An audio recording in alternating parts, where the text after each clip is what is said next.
सोचिए, अगर आपके ही घर का एआई सिस्टम अचानक आपका दुश्मन बन जाए तो क्या होगा। इस महिला के साथ जो हुआ उसे देखकर आपकी रूह कांप जाएगी। जब महिला आराम से एक्सरसाइज कर रही थी, उसे बिल्कुल भी अंदाजा नहीं था कि उसकी साइकिल की सीट धीरे धीरे अपने आप ऊपर उठ रही है।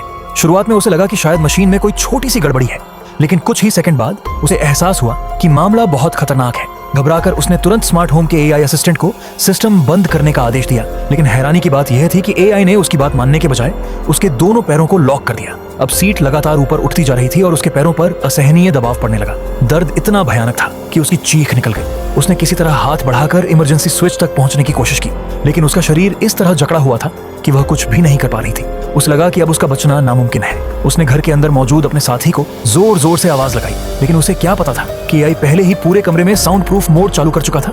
दूसरी तरफ घर के अंदर मौजूद आदमी आराम से एक गिलास स्पार्कलिंग वाटर पीने की तैयारी कर रहा था। उसे बिल्कुल भी अंदाजा नहीं था कि उस गिलास में कुछ बेहद खतरनाक मिल चुका है। अचानक बाहर से एक दर्दनाक चीख सुनाई दी और उसी समय आदमी का शरीर बुरी तरह कांपने लगा। उसके मुंह से खून निकलने लगा और घर का माहौल कुछ ही सेकंड में डरावने सपने में बदल गया। शोर सुनकर बाकी लोग तुरंत वहां पहुंचे। उन्होंने देखा कि महिला गंभीर हालत में थी, लेकिन अभी भी जिंदा थी। सबको लगा कि असली खतरा टल चुका है, लेकिन जैसे ही वे घर के अंदर पहुंचे, उनके पैरों तले जमीन खिसक गई। उनके सामने ऐसा खौफनाक नजारा था जिसे देखकर किसी की भी चीख निकल जाए। तभी उन्हें समझ आया कि यह कोई साधारण दुर्घटना नहीं थी, बल्कि किसी ने पूरे सिस्टम को हैक करके एक एक घटना को पहले से प्लान किया था।